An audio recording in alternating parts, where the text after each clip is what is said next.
Father in heaven, we thank you for our many blessings. We ask for your guidance on our path and that you show us love and mercy.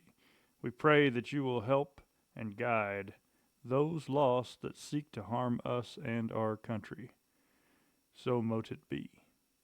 Hey, welcome to NVS. I am the owner of NVS. NVS stands for Night Vision Specialist, and my name is Fred Turbrack.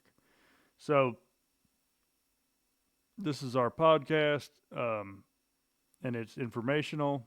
I had a little starter episode that kind of breaks it down what I'm trying to do here. But for everybody that's just tuning in, I'm going to break down each individual component of a thermal and explain it and hopefully help you make a good educated decision whenever you purchase one. And I do sell these things, so if you're looking for one, feel free to give me a shout. If you're not looking for one, you're just looking for information, this information is free. I've taken the time to study all this stuff and put it all together for you, so I hope that I'm helping, and please like and follow or whatever the hell you're supposed to do on YouTube. Hopefully I can grow this a little bit. So, without further ado, this episode is going to be titled Thermal Sensors. So I'm going to go through specs on thermals. We're going to break down specs, components, and tonight we're talking about thermal sensors. So I'm going to go to a website of a company that makes a thermal. Say I'm looking for a Fusion thermal, a Vormaster 40 Pro, and I'm going to click on specs. And the first thing that comes up on specs, I'm looking at my computer screen, is thermal sensor. Thermal sensor is the first thing, and it lists it as a 384 by 288. So let's break that down. It is a VOX sensor, which stands for vanadium oxide.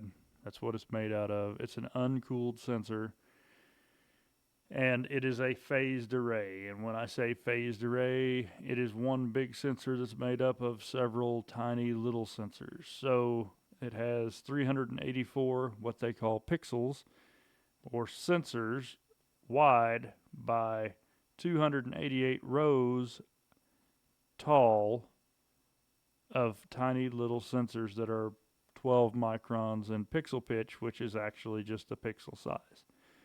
So that's this scope here in particular. So there's different variants, different manufacturers. So not everyone is 12 microns in pixel pitch. Some of them are 17. Not all of them are 384 by 288. Obviously, there's 640 by 512s. There's 640 by 480s. There's some older, like really crappy resolution, like 120 by, I don't even know. I would just be guessing. And the newer ones are 1024 by 768 or 1280 by 1024. So, yeah, lots of different variants there, but they're all on the same precipice, the same principle.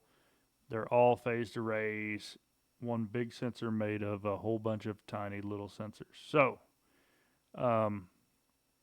like I said, it says the actual size of the sensor or the resolution, and it says it's VOX, which is vanadium oxide, is what it's made out of, and it's uncooled. There are cooled sensors. Cooled sensors are much higher performing sensors, but they're also on a huge platform normally.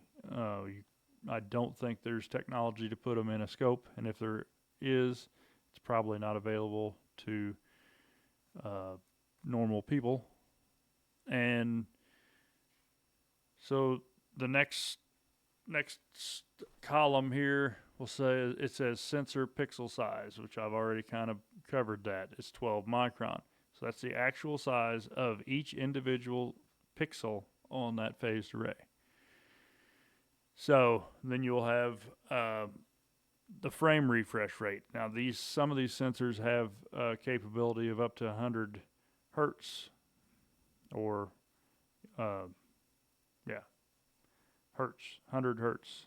So it's 100 cycles per second, 60 cycles per second, 50 cycles per. Some of them are 30.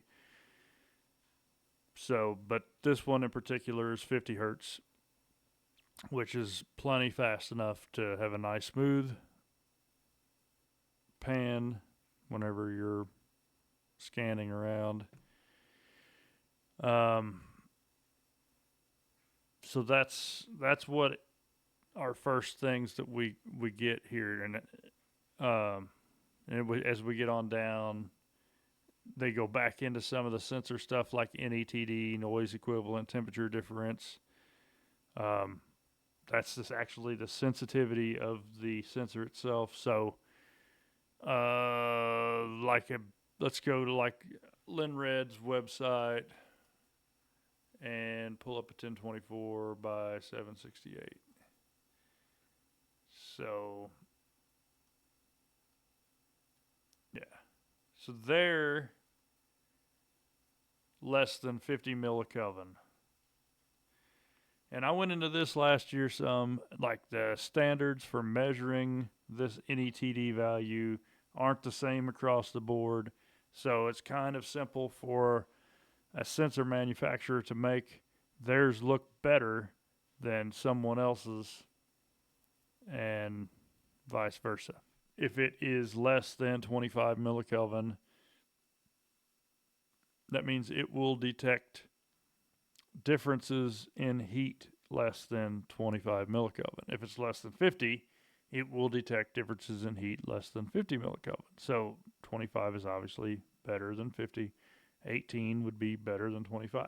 The lower the number, the better when it comes to that. So the NETD value of this fusion thermal is less than 20 millikelvin. Now, I don't know who actually makes their sensor, but less than 20 millikelvin sensitivity is better than less than 50 millikelvin sensitivity. And there are some that are less than 18 millikelvin sensitivity. So that is a very crucial specification to your sensor quality that will give you a better image in the long run. So this sensor in particularly on this Boardmaster 40 Pro is a 12 micron and it has a 50 hertz refresh rate. So that is 50 cycles per second, which would mean like if you were to take the device and pan it, if it had a slow refresh rate of like 30, you would see it like freeze, freeze, freeze, freeze, freeze. 50 is more than enough to be smooth all the way across. There are some with 60 hertz. There are some with 100 hertz. So 50 is a good number. You'll see that in a lot of different manufacturers. Let's see here. They really don't have anything else listed on here as a spec for their sensor, but I'm going to kind of break it down a little bit further. So if you go on Linred's website, which is the actual manufacturer of a lot of these sensors, not all of them, but a lot of them, and you pull up one of these microbolometers, which is what they're called, and you'll find that they break theirs down into LWIR, which is long wave infrared, which is 7.5 to 14 micron infrared energy.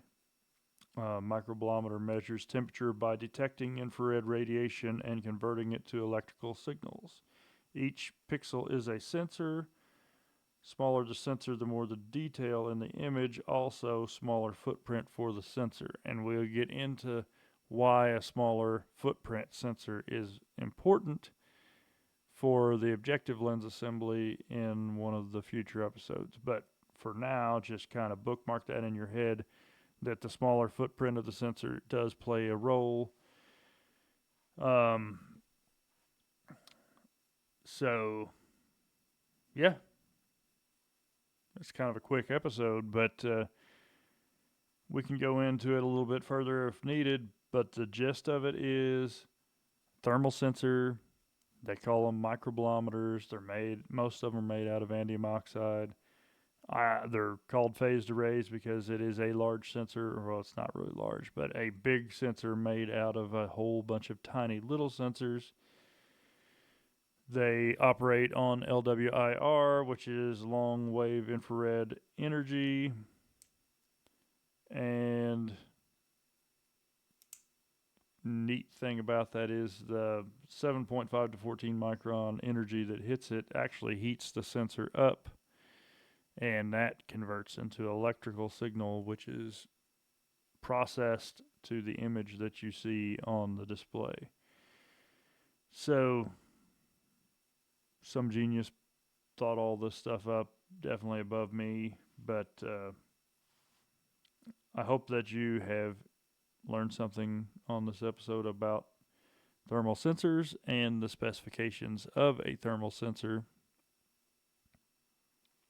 and it helps you make an educated decision whenever you purchase a scope or a handheld scanner. And if you have any more questions, please leave them in the comments. Please like and follow, subscribe, or whatever it's called on YouTube, because the more people that watch this stuff, the more I can afford to sit here and take the time to do this. And we're also going to be doing an episode called Through the Scope. Through the Scope will be a general gist of what's going on in the world, what's going on for the hunters, what's going on with laws that have to do with night vision and thermal, what's going on with the industry of thermal, who's got something new coming out, who's new to the whole brand, whatever.